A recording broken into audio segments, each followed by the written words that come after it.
अस्सलामुअलैकुम स्टूडेंट्स, मैं मुदस्सिर कुरैशी और मैंने सीक्वेंस और सीरीज़ के रिलेटेड एक प्लेलिस्ट अपलोड कर रखी है जिसे आप iTab पे जाके देख सकते हैं, जिसमें मैंने बताया कि सीक्वेंस क्या चीज़ है, रियल लाइफ में सीक्वेंस का इस्तेमाल, और इस तरह से सीरीज़ के बारे में भी बताया।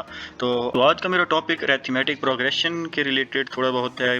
वैसे मैंने अरिथमेटिक प्रोग्रेशन के बारे में बताया हुआ है क्या चीज़ होती है, और इसी तरह से अरिथमेटिक सीरीज़ के बारे में बताया हुआ है। तो आज जो मेरा टॉपिक है वो basically world problems in arithmetic progression है, यानी कि रोज़मर्रा की ज़िंदगी में हम जो काम करते हैं वहाँ से हमें कुछ प्रॉब्लम्स फेस करनी पड़ती हैं। उन प्रॉब्लम्स को हम कैसे अरिथमेटिक प्रोग्रेशन के इस्तेमाल से सॉल्व कर सकते हैं। तो चलिए कुछ एग्जांपल्स देखते हैं। जैसे tickets for certain show were printed bearing numbers from 1 to 100 और number tickets were sold by receiving paisas equal to the thrice of the numbers on the tickets, while even number tickets were issued by receiving paisas equal to the twice of the numbers on the tickets. तो इसमें ये कहना क्या चाहता है कि एक show है, उसमें उन्होंने टिकट्स देनी है और उन टिकट्स पे 1 से लेकर 100 तक नंबरिंग दी हुई है। अब वो जब टिकट्स बेचना शुरू करता है तो जो ऑड नंबर वाली टिकट्स हैं उनके लिए जो रकम वो लेता है वो उस नंबर के 3 गुना होती है, यानी कि अगर 1 लिखा हुआ है उस टिकट पर तो वो 3 पैसे की वो टिकट मिलेगी। इसी तरह से अगर 3 लिखा हुआ है तो 3 3s और 9 वो 9 पैसेस की टिकट होगी। इसी तरह से अगर उसके ऊपर 5 लिखा है तो वो 15 पैसेस की टिकट होगी। इसी तरह से अगर वो उनके ऊपर ऑड नंबर वाली जो टिकट हैं वो 3 गुना उस नंबर के बिकती हैं। इसी तरह से ऐसी टिकट्स जिनके ऊपर इवन नंबर लिखे हों, जैसे 2 हो गया, 4, 6, 8, इस तरह से टिकट्स के लिए क्या करता है वो उनका डबल कर देता है, यानी कि 2 की जिस टिकट पर 2 लिखा होगा वो 4 पैसेज में बिकेगी। इस तरह से जिसके ऊपर 4 होगा तो वो 8 में बिकेगी। तो अब लास्ट में वो पूछता है कि how much amount was received by issuing agency, यानी कि उस एजेंसी के टोटल कितनी अमाउंट रिसीव होगी। देखिए हम कैसे इस प्रॉब्लम को सॉल्व करते हैं। अब हमने कहा कि S1 और S2 जो हैं ये amounts received for odd numbers and even numbers of tickets respectively, यानी कि जो ऑड नंबर वाली टिकट हैं उनके लिए टोटल कितनी अमाउंट है और जो इस तरह से इवन नंबर वाली टिकट हैं उनके लिए कितनी अमाउंट है, उसको हम S2 और उसको हम S1 कह देते हैं। तो देखिए S1 में क्या था, ऑड नंबर वाली था, तो ऑड नंबर वाली हमारे कंडीशन क्या थी कि वो 3 गुना में बिकेंगी, यानी कि 1, 3, 5 इस तरह से 99 तक ये ऑड हैं और इनको हम 3 से मल्टीप्लाई कर देंगे। इस तरह से S2 क्या है, ये इवन नंबर वाली टिकट हैं और ये दुगनी कीमत में बिकती हैं। तो क्या कर देंगे, 2, 4, 6 और 100 को हम 2 से मल्टीप्लाई कर देंगे। अब हम अगर यहाँ से देखें तो ये एक सीरीज़ है और इसके अंदर टोटल टर्म्स कितनी हैं, 50, और इनके दरमियान डिफरेंस जो है, कॉमन डिफरेंस हर टर्म के दरमियान, वो भी सेम है जो कि 2 की इक्वल है।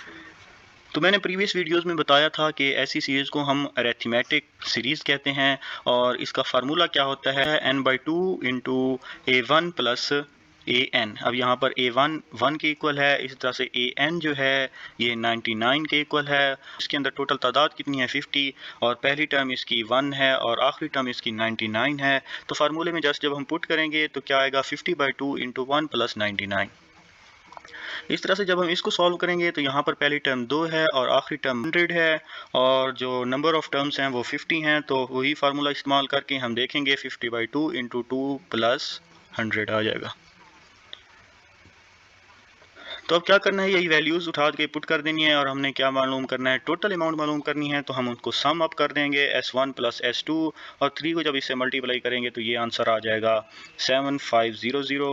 इस तरह से जब हम 2 को इस चीज़ से मल्टीप्लाई करेंगे तो हमारे पास आंसर आ जाएगा 5100। तो जब हम इनको एड अप करेंगे तो क्या बनेगा हमारे पास, 12,600 पैसास। अब क्योंकि ये पैसे हैं और 1 रुपये में 100 पैसा होता है तो क्या करेंगे, इसको 100 से डिवाइड कर देंगे तो हमारे पास आंसर आ जाएगा 126 रुपीज़। इस तरह से दूसरा क्वेश्चन देखिए कि एक आदमी है और वो लोन लेता है 1120 रुपये का और फिर उसको वापस करना चाहता है, और जो वो पे करता है वो इस तरतीब से करता है कि पहली इंस्टॉलमेंट वो 15 रुपये की देता है और हर इंस्टॉलमेंट पे वो हर मंथ जो इंस्टॉलमेंट देता है नेक्स्ट, उसमें वो 10 रुपये ऐड करता जाता है। यानी कि पहली इंस्टॉलमेंट में उसने 15 रुपये दिए तो दूसरी इंस्टॉलमेंट में वो 25 देगा, इस तरह से तीसरी इंस्टॉलमेंट में वो 35 देगा, और चलते चलते इस तरह से जब हम इनको ऐड अप करेंगे तो हमारे पास जो आंसर आना चाहिए वो क्या होना चाहिए, 1120। तो हमने बेसिकली फाइंड क्या करना है, how long will it take to clear this loan, के वो कितने महीने लगाएगा इस लोन को क्लियर करने के लिए। यानी कि अगर हम इनको ऐड अप करें तो उनका आंसर 1120 कब आएगा, और ये इन टर्म्स को हमने काउंट करना है बेसिकली।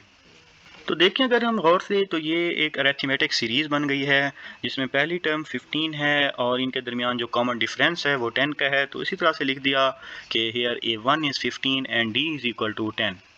अब हम फ़र्ज़ कर लेते हैं कि वो n मंथ में अपना लोन वापस करता है, तो हम क्या करेंगे, SN लिख देंगे 1120 के इक्वल। और अब क्योंकि ये अरिथमेटिक प्रोग्रेशन में है तो इसमें SN की वैल्यू क्या आएगी, n/2 into 2A1 plus n-1 into D। इसी तरह से जब हम वैल्यूज़ पुट करेंगे तो हमारे पास n की वैल्यू आ जाएगी जो कि 14 और -16 होगी। तो या तो वो 14 महीने में वापस करेगा या -16। अब क्योंकि माइनस तो नहीं हो सकता, इसलिए वो 14 महीने लगाएगा इस लोन को वापस करने के लिए।